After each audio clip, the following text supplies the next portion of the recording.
Thank you for attending Aspire this morning. I asked several people what size boat they came in. They probably needed a helicopter more this morning with the traffic. I know I can't even get around the corner in Spring Valley. It's backed up way back toward Alpha. But we thank you for coming this morning. This is exciting times for us as a firm. We just had our 30th birthday, which seems impossible. But when I started practicing, I was 10 years old. So it's it seemed like it went by pretty quick. Somebody asked me this morning how old I was. I told them, I said, we don't talk about that anymore. I feel like I'm 50. That's good enough. We thank you for coming this morning. We know to get you up before daylight to get here, but we try and get you in and out and share some information with you that hopefully you can go back with. We do videotape these, so they will be on our website and available. And we break them down into increments. You don't have to listen to the whole thing at one time. You can go find the section that you want to listen to and the piece that you want to hear. As you see from the title this morning, tax, lots of different changes going on. We were laughing this morning, Mark and I were talking that whatever we tell you this morning, probably about this afternoon's not true, okay? With all the disharmony and issues going on in Washington and people, peddling their ideas and their thought process, who knows where it's going to end up, but we at least wanted to give you some kind of summary this morning about what's going on. For those of you who have not remember what our business model, we have an interesting one in that we're CPAs, investment bankers, and wealth managers all in one group. You're also going to hear, and a lot of you probably already seen, invitation stuff that we're rebranding, that we're fixing to change the name of the firm. We thought by the time we were 30 that we were mature enough that maybe we needed to learn to tell our story a little bit better. And so the Hex Financial Group will be the new entity that will start with each of our entities siloed for regulatory purposes underneath there. So the FINRA, CC, broker, dealer, investment bank has to be separate than the CPA firm. So how you tell that story and how you help people understand is part of the reason for the rebrand. So you'll see that. If you want to attend that rebrand event and you haven't gotten an invitation, make sure and say something today to the folks out front. Make sure they get a card, that kind of stuff. We'll make sure to get that invite. It's going to be on November 9th. Here in the other tower, in the lobby. It should be a lot of fun. We're going to have some great wine, some great food, and get a chance to tell you a little bit about what we're going to do. So we appreciate that. It's my pleasure this morning to introduce one of our team members, Mark Levine, who's here speaking this morning, Director of Tax Services for us. Mark's got 15 plus years of dealing with all kinds of tax issues. And he loves to keep up with this stuff. We're so glad that he has his hands around what's going on and that he enjoys doing this. He will be more than glad to take questions from you this morning as we go through this process. But we're delighted to have you. And again, listen up, and we'll try and keep you updated with some of our email blasts and different things as we move along over the next few months and figure out what's going to happen with all this. Morning. Morning, everyone. So coming up on the Halloween weekend, taxes, nice scary thing to talk about. I figured it'd be good. Unfortunately, 2 weeks ago, I would have my presentation would have been a lot different than it's going to be today. Over the last couple of days and towards the end of last week, a lot of things have changed when it comes to the tax proposals that are out there, really all tied into the infrastructure bills. So my goal today is kind of just, we've put a lot of this together with all the different changes that have been discussed and kind of going to walk through what does that mean, what were they, because at the end of the day, while some of these changes may not come into play this year, these are what are on the table at any time in the future when they do decide or make the decision to kind of push any sort of change through. So we want to make sure that everybody's aware of what they are. What does it mean? Who could it be impact? There's a lot of things that were included in the original infrastructure bill back in April when it was proposed by the White House to what it came out in beginning of September from the House Ways and Means Committee to even where it is today. And so all of these things can impact in a variety of different ways. So as I mentioned, all of these tax reforms are part of the reconciliation bill, which currently right now is tied to the infrastructure bill. There are, from my understanding, there are some congressmen that want this spending bill passed along with the infrastructure bill for their support within the infrastructure. So I think the goal that I heard was by this weekend to have this all squared away with what it is. I was reading the other day that, you know, they're about 90% of the way there, and it's changed. It started at 3.5 trillion back in April. Even as of September, I think it was at 3.5 trillion. But two of the senators on the Democratic side had a lot of pushback on that, and so they're down to about 1.5, $2.2 trillion in the spending package as it currently stood yesterday. What that means by the end of the weekend, who knows? Because as I'm going to get into, a lot of that was going to be based on what they could do to pay for it. And one of the easiest ways to pay for things is to change the taxes, to collect that revenue. And as of yesterday, I believe it was Senator Sinema has basically pushed back and said she doesn't want any sort of income tax hikes. No individual, no corporate. So that really limited where they could go about making these changes and figuring out where to pay for things. So that's really one of the drivers of what's brought it from the 3.5 down to the 1.5 to 2.2 trillion.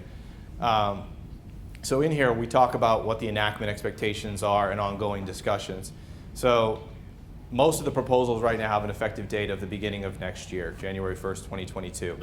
In those proposals, there were differences, some tied to the announcement of the changes. So for example, the capital gains rate, to prevent, I believe, any sort of tax planning around it, they actually tied the original proposal back to April when it was actually announced, and then they tied the more recent changes to September when it was announced. Now granted, that was before last Friday and this week where they were still believing that these tax changes were going to come into effect.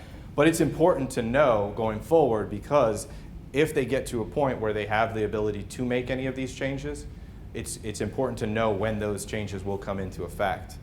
So as you can see, there was no consensus on funding methods, which is what's causing all the problems.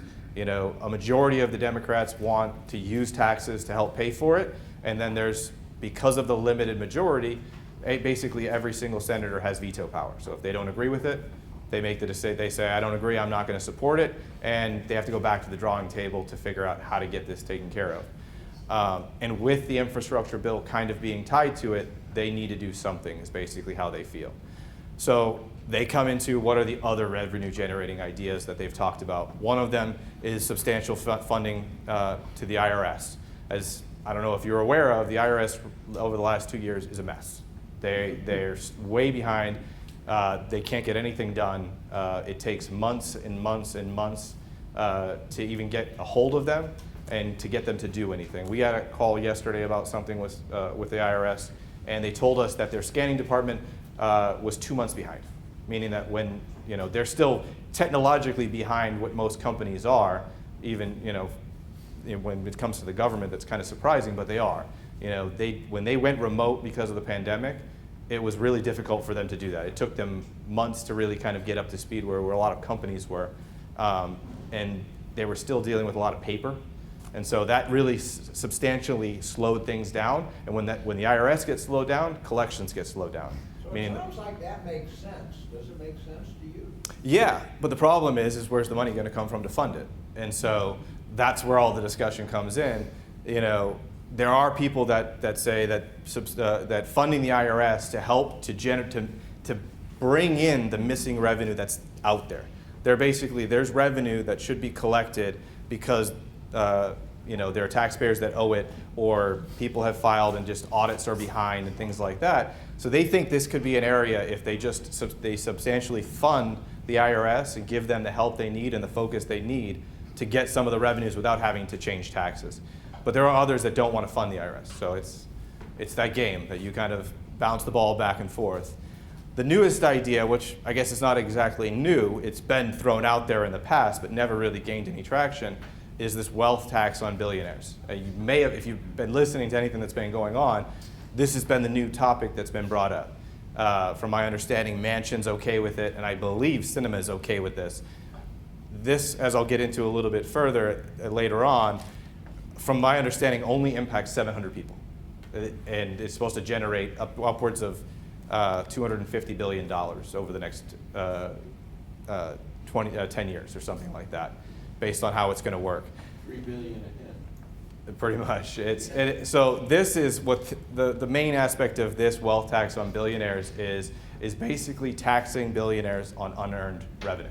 So if they have a security, a stock that's tradable, they haven't actually sold to recognize any capital gains, they're going to tax it is the goal. How they go about doing that is up there. And that proposal is really just put on the table, so the details of it have not been hashed out.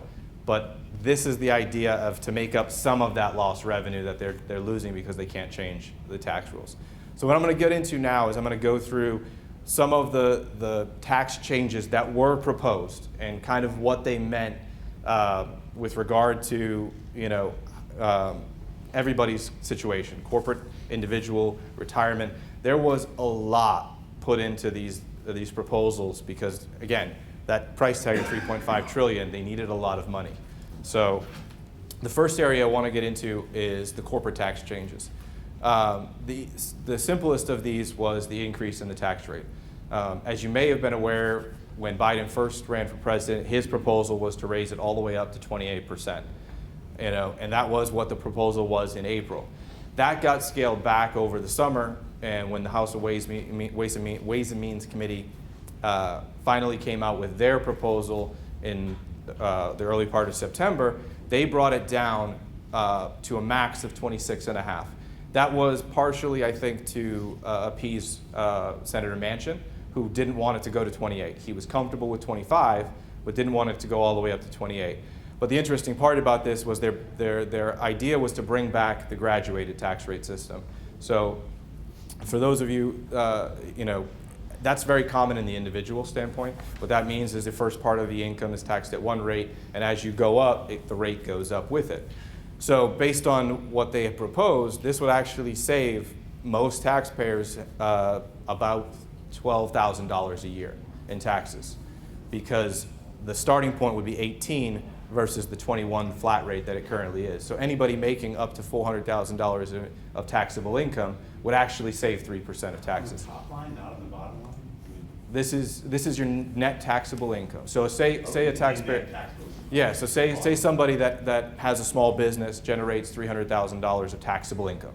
So right now they pay 21% tax on that taxable income.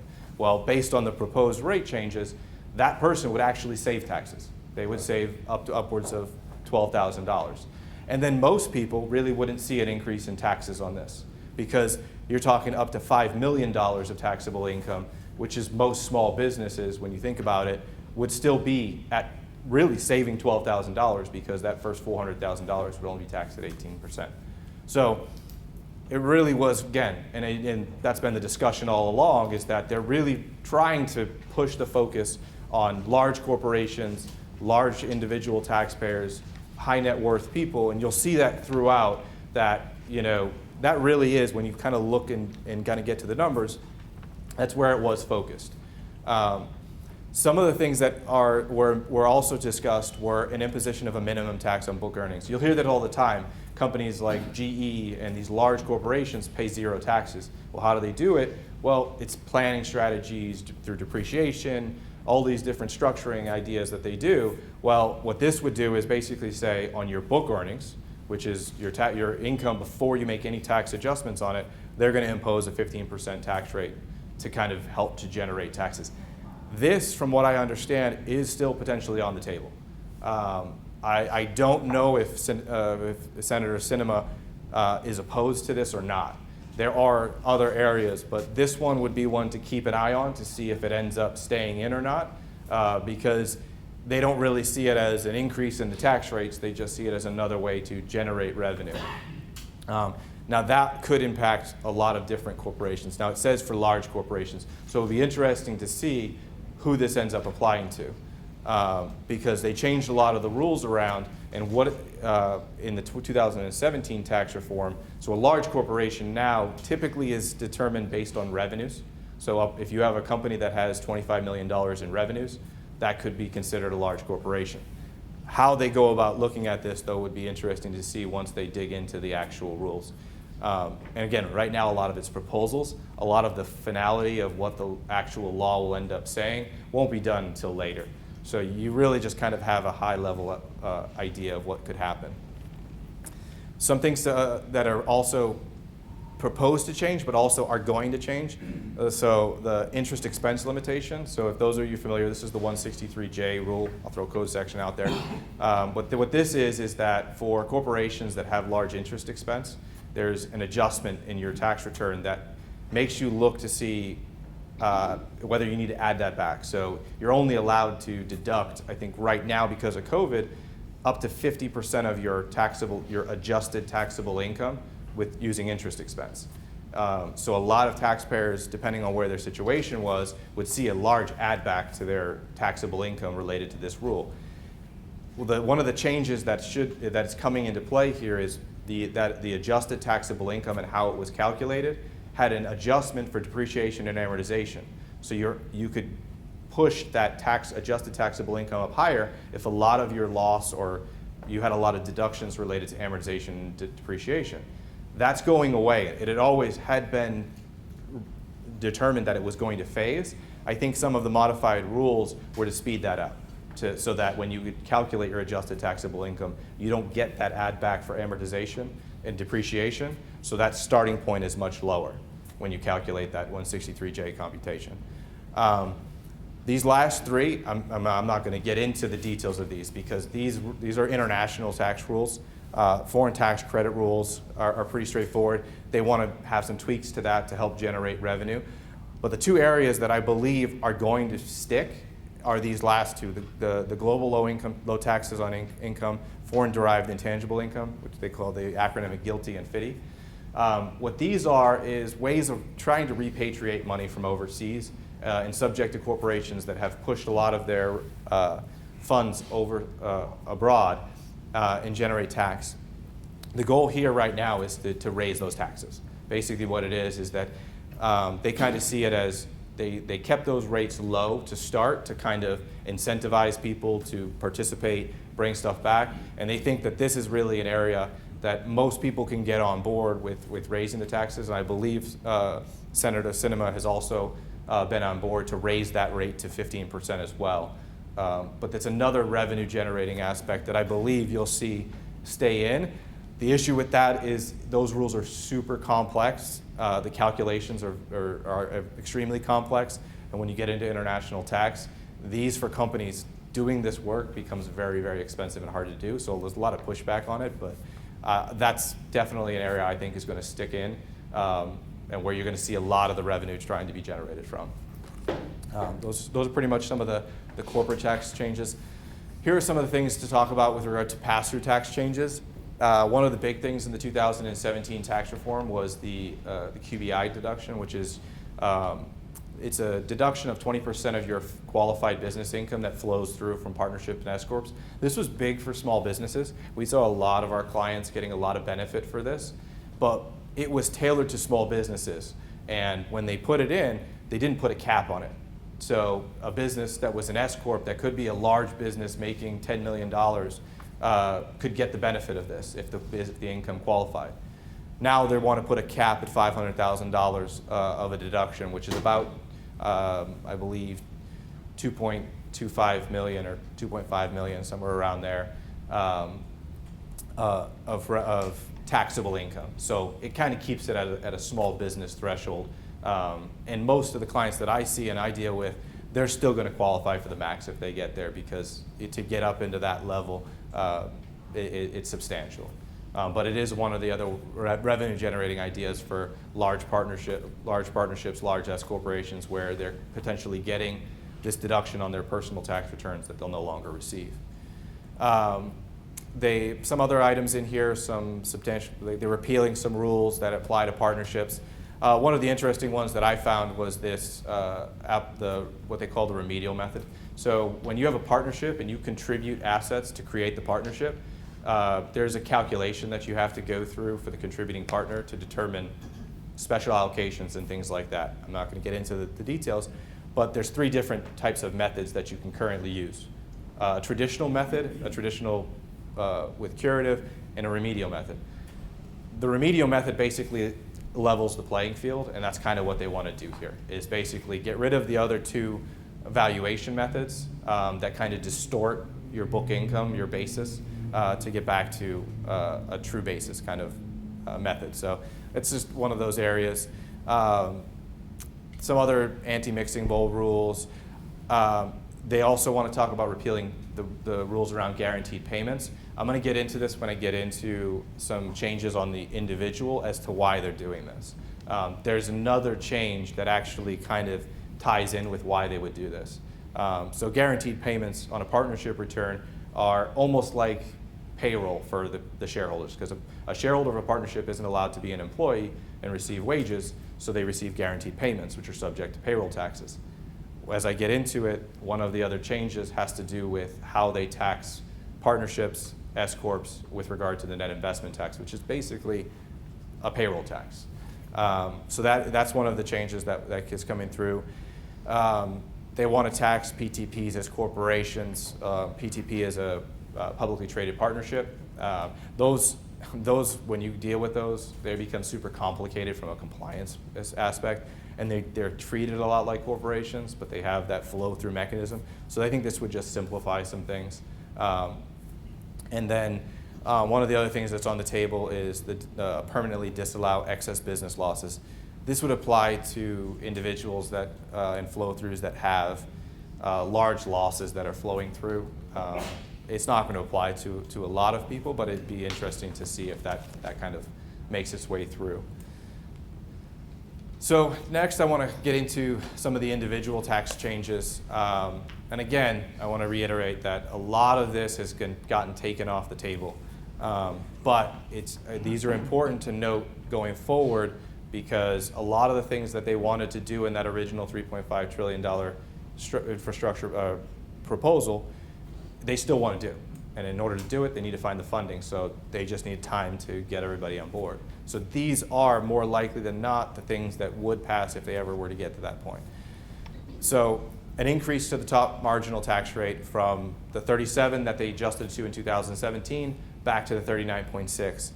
This would impact some people that are currently not necessarily subject to the 37%, because they are bringing the bracket, and I've seen a mix on this topic, but they would be bringing the top bracket down from, I think it's around 600,000 for married filing joint to 450, and it's like 512 for single, down to 400. So there would be some people that are currently not subject to the 37% that would get pushed into the 39.6 under this proposal. But most people are still going to be subject to the rates as they currently stand, which is below.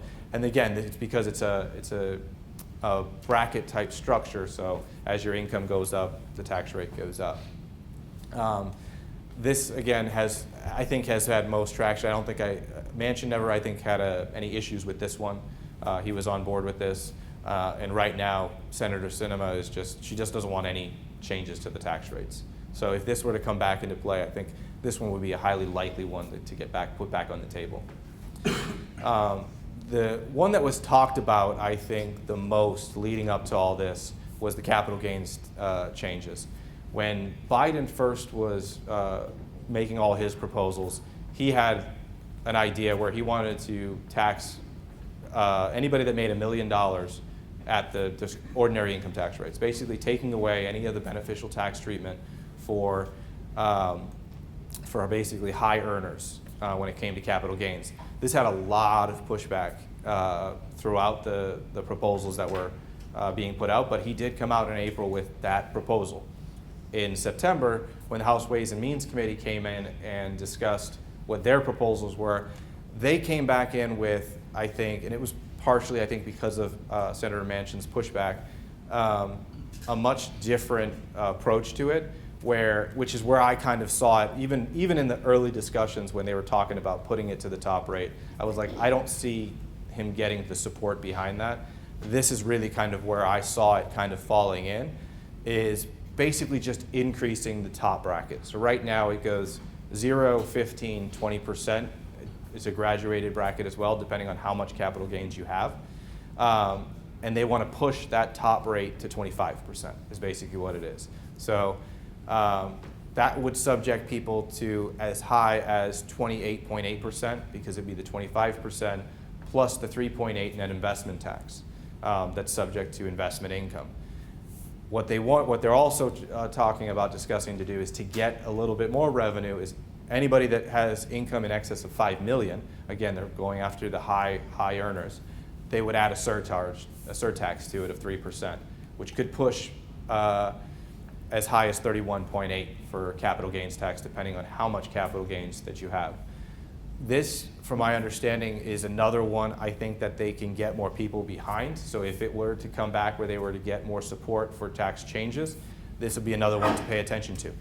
The interesting aspect about this versus all of the other changes for the most part would have scheduled to have been effective as of 1/1/2022, meaning that you had the rest of the year to plan, prepare, figure out some planning strategies, and make decisions to try and benefit from any change or to try and prevent any negative situation from a change.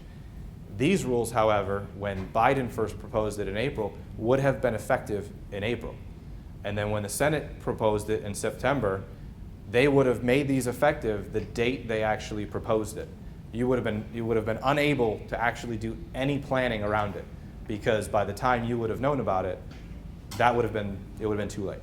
So that had a lot of pushback from my reading, and they didn't think that would actually come into play. I think what would have ended up happening is they would have had discussions around it and probably pushed the enactment date to the beginning of the year, but without knowing that, you still wouldn't have been able to plan because you would have had to look at it, and under the proposals, you would have had a game prior to September 13th in order to try and do any type of planning and benefit on the old rules.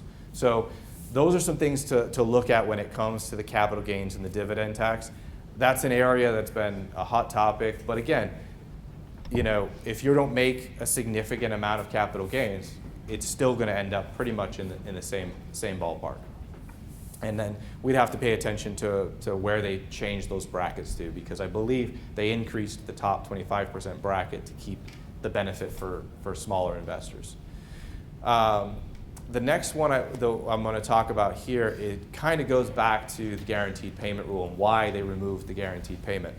What this is they want to end what we call the active income rule related to S corps and partnerships, and for purposes of the net investment tax. So the net investment tax is supposed to be a 3.8 tax on investment income. So if you have interest, dividends, a partnership that you just passively invest in, that's subject to a 3.8% tax, which essentially is a workaround the IRS put in to get the Medicare tax.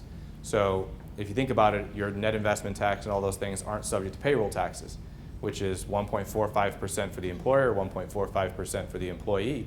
And if you make in excess of a certain amount, it's 0.9% additional Medicare tax, which if you add those up is 3.8%. And so what you're looking at here is basically, if you own an S corp and you're a shareholder in S corp, you have to pay yourself a reasonable salary. But once you've paid yourself a reasonable salary, any excess income over that flows through to you and is not subject to payroll taxes. It is not, even if you're active in the business. So as an S corp shareholder, you can avoid that 3.8% tax on your earnings because you're an active participant. It's not subject to net investment tax, not subject to the payroll tax on the inside. They want to do away with that, basically subjecting all of your income that comes from a flow through an S corp to the 3.8% net investment tax or payroll taxes if you just shift it to paying yourself a salary. I believe the threshold before you hit the net investment tax is $250,000 for married filing jointly and $200,000 for a single person. And when you think about that from a wide variety of concepts, a lot of things come into play. Well, you'd say, well, I can just shift all my stuff to payroll and avoid the additional Medicare tax. But in reality, you can't, because you hit that additional Medicare tax so fast that you're really going to end up getting subject to 3.8% anyways. this is an area they think that they can really kind of push to bring in additional revenue and avoid.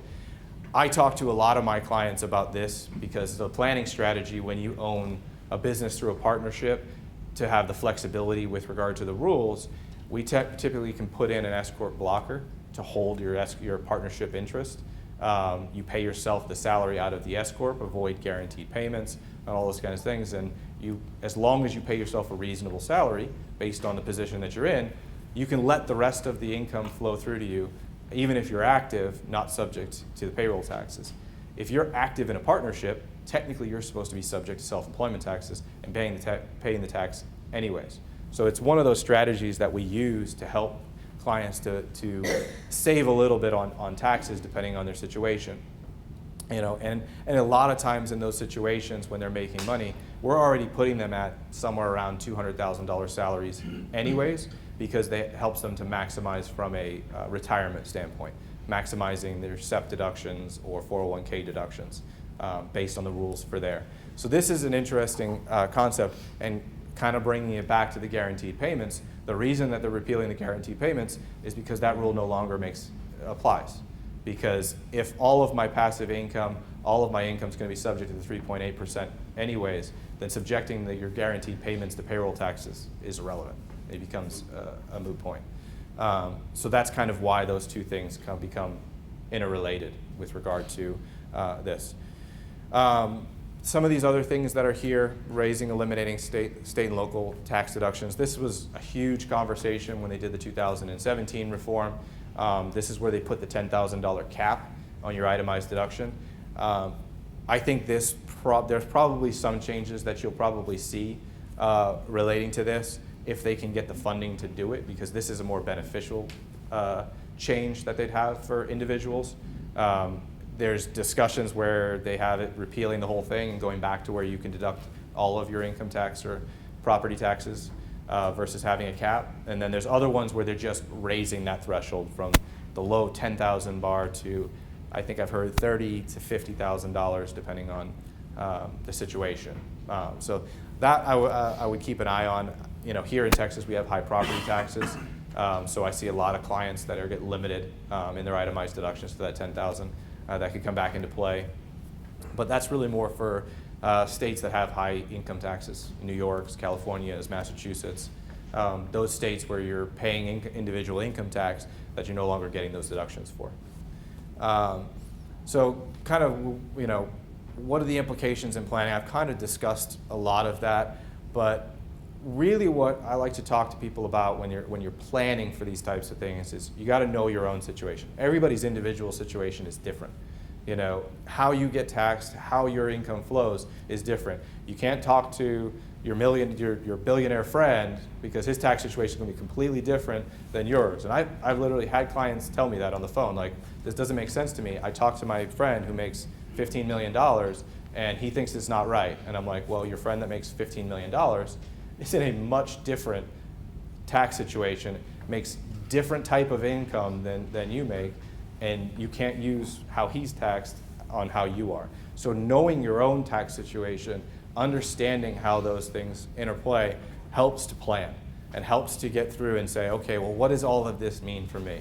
I had a client call me when early in the year and was like, what is all this capital gains changes going to mean for me? Like, I'm so concerned. And I'm like, and I told her, I opened up their file, I looked at it, I go, nothing. I go, you're not in a situation where any of these changes, even the early proposals, are even going to impact you. Again, and it goes back to the comment, is that if you look at a lot of these, most of it is targeted to high income individuals. Now, that doesn't mean somebody else's situation isn't going to get impacted. As you can see, somebody that makes $400,000 right now is paying a top rate of 37%, but if the tax rates change, they're going to pay 39.6. Somebody that's making $500,000 may not be paying the 37% because of the way that the brackets are right now. So their tax rate will go up if these changes come into play. But a lot of that is on ordinary income. And a lot of the ordinary income, there's not really much you can do about it other than to know what your situation is and plan accordingly. Find ways of, shifting income. So when it comes to planning in these situations, it's actually we call a reverse tax planning. Normally we talk about push your income into the next year, bring the deductions into the current year. That's the planning strategy, the easiest planning strategy, because it just defers. It pushes that tax down the line. Well, if tax rates change in the way that they're talking about changing, and you continue with that strategy, well, you just pushed income into a year that's higher tax and pulled deductions away from that higher rate. So we call is in these situations, if these do come down, you reverse that situation. You say, you know what, I'm going to bring more income into this year at the lower tax rate and push my deductions into a year where I have a higher tax rate, and it saves tax. Now, granted, that's only going to work in 1 year, but that's kind of how you would look at things. But again, it all comes down to knowing your situation, understanding your situation, understanding all of the pieces that go into what makes up your tax and how that implicates it. And for me, that's fun, getting into all that detail and getting into all the numbers and sitting with my clients and talking them through those things. But I can understand for somebody that doesn't want to, that's not in it every day, it can get a little overwhelming if you've got a lot of things going on. But in order to plan, you got to know your situation. The next area that I'm going to get into are the estate and gift tax changes. This is another area that I haven't really heard after the recent changes, whether they're sticking or not sticking. Most of the discussion has been on corporate and individual income tax hikes. So whether or not some of these things stick in would be interesting to see. I would expect that some of these things will, but you never know. Like Greg mentioned earlier, by today, we could have a whole different picture on what's going on. So just to kind of go through what we currently have, the exemptions upwards of 11.7 million, meaning that any individual person, if their estate is less than that amount, isn't subject to estate tax. You can also gift a person up to that amount or gift a trust up to that amount without paying any taxes. So this comes into retirement planning strategies, estate planning strategies, things like that. The other rule right now is a $15,000 per donee gift tax exclusion, meaning that if you give your son or your daughter $15,000, you're not going to eat into your exclusion, and you're not going to be subject to a gift tax on that. That works on a per person, per gift situation. So you can give $15,000, your wife can give $15,000 for a total of $30,000 to one person. Planning strategies around this get into, well, if you have a son and that son has a wife, well, you can give $30,000 to your son and $30,000 to his wife, maximizing getting it up. If they have children, you can gift the children. So there's planning strategies on shifting that wealth by gifting to each family member. And usually documentation around that is important. But as long as the intention is there, usually the IRS isn't going to run low on time. So just to quickly go through some of the stuff that's in here, they want to drop the exemption back to 3.5 to 6. Per person? Yeah, per person. Basically, from what I've been hearing is they're just going to speed up the sunset, meaning it'll go back to what it was prior to the 2017, which is about 5.7 or somewhere around there. They'll drop the 15,000 to 10. But they all talking about increasing. I think the top rate now is 40% or something like that, and they're talking about increasing the estate tax rates up.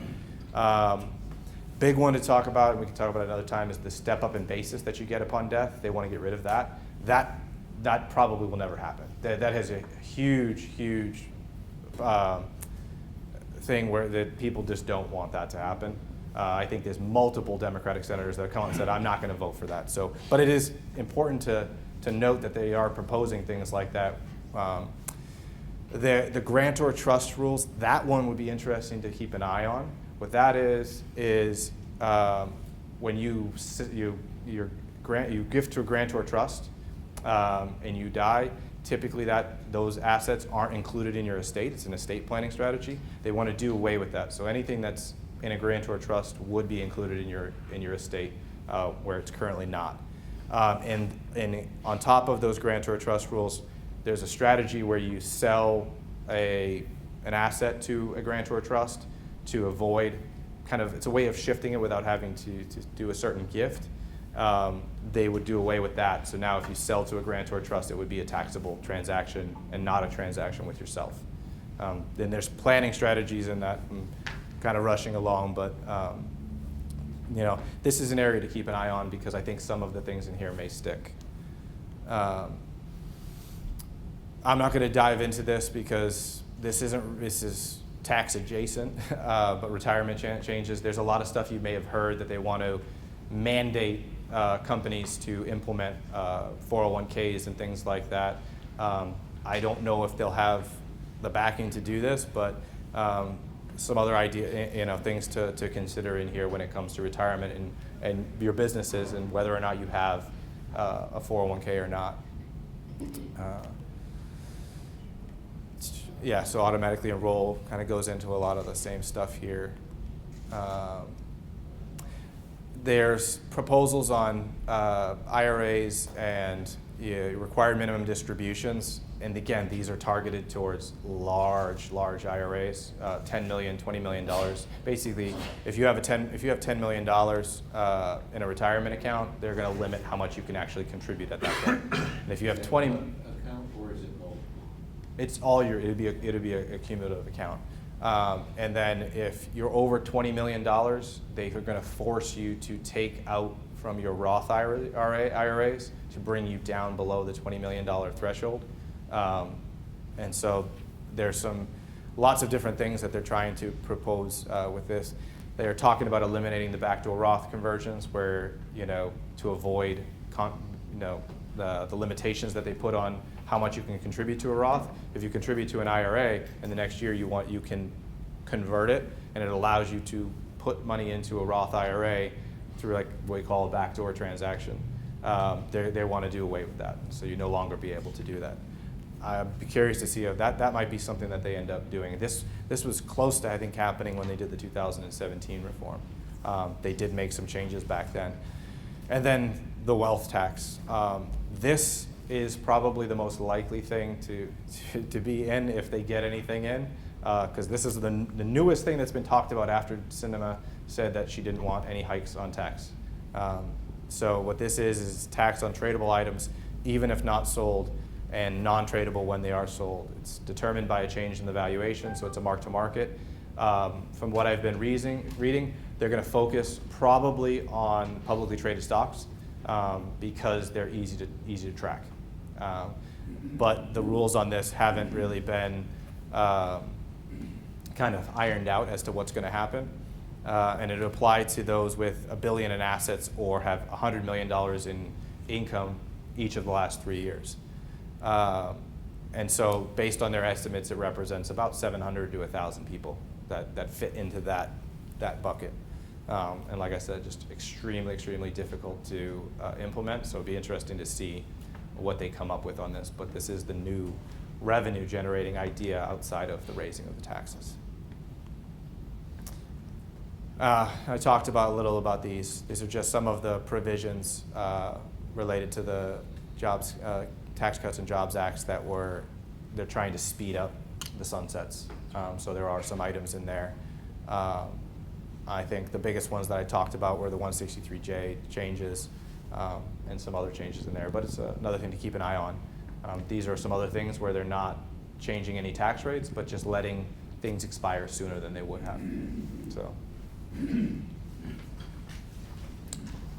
Questions? Sorry, I had to rush through those last parts. Anybody scared? When you showed the 400,000 individual and 450 or whatever married, is that if you're below that threshold, your tax rate won't change? That's correct. Only if you exceed. That's the starting point. So yeah, in an individual tax situation, 0 to I think it's 10,000 or something like that is like a 10% or so, and then it goes up. So that would be where you break that ceiling, where you get into that rate. So all of these changes, potential changes, are prospective, so it would not impact 2021. That's correct. The only one that I've read that would be retroactive is the capital gains changes, which would have gone to the proposal date. So it originally would have been April under Biden's proposal changes, but when the House Ways and Means Committee changed it, it would have been as of September 13th. Any gain prior to September 13th would have been under the old rules. Any gain after would be subject to the new rules if that gets passed, which is not likely at this point. And Mark, question. On the ERC stuff, any updates on whether you think they're gonna, the retro of wiping Q4 out, or Q4 application would not be applicable or not? Have you heard? I haven't heard any of those changes yet. I wouldn't expect it, but I can double check and let you know if I see anything. But yeah, I haven't heard any of that yet. This one, another hand. So going back to the IRS resources, I'm rather bothered when I hear ads on the radio of attorneys claiming they can take people with huge amounts of IRS and reduce it almost to nothing. So what's the game that's being played there, and can you explain that at all? I'm not super familiar exactly with what their strategies are in particular. There are different ways to negotiate with the IRS. The IRS wants money, and the less time they have to spend to get it, they're usually willing to do. So they're willing to do settlements and things like that that help you to reduce it if you qualify. So I think there's a lot of taxpayers out there that are in situations that probably meet those qualifications that don't necessarily know they do or don't. I would also guess that, and again, I don't know a lot of the people that do those things. When I deal with the IRS, I always find it to be very difficult, time-consuming, and expensive. So my wife's also a tax CPA. We talk about it all the time because we drive by those billboards and we're like, we don't understand exactly how they say they can do it, but they do. But I think it goes into, they probably have connections with different departments, people that they've known that worked with the IRS. Again, this is all speculative. I couldn't tell you exactly what it is they do because I've never worked with one of them that's done it. I know from my dealings with the IRS how we've seen things. It all depends a lot of times on the IRS agent you get, because some of them are more reasonable than others. And it depends on the situation, and I would assume that a lot of people that are going to them are depends on the situation they're in, but they're probably in a situation that is more favorable for the IRS to be like, let's just make a deal. A lot of times what you'll see is they'll just say, okay, pay half of it. And as long as you pay half of it, you get it on an installment plan, and they'll move away. And they save the taxpayer a certain amount of money, and they get a fee to do that. Again, it's all speculative. I don't really know exactly how they do it, because I can tell you dealing with the IRS is not easy. But it's a business, so they got to be doing something. We thank you all for coming this morning. We promise to try and get you out close to 9 o'clock. This morning it may take you a while to get where you're going with the traffic and everything. Make sure if you want CP credit, turn in the form. There's also a speaker evaluation form there for you to turn in. If we don't have you on our mailing list or something like that, or you're a guest, make sure you get us your information. Again, we're going to have a rebranding event in November on the 9th. So if you'd love to attend, we'd like to have you there. Let us know. We thank you so much for coming this morning. If you want a copy of the slides and stuff, let us know. Again, we'll put the video on the site so that you can listen to Mark's comments and thoughts on that. But again, we thank you for coming, and we appreciate it. Have a great day.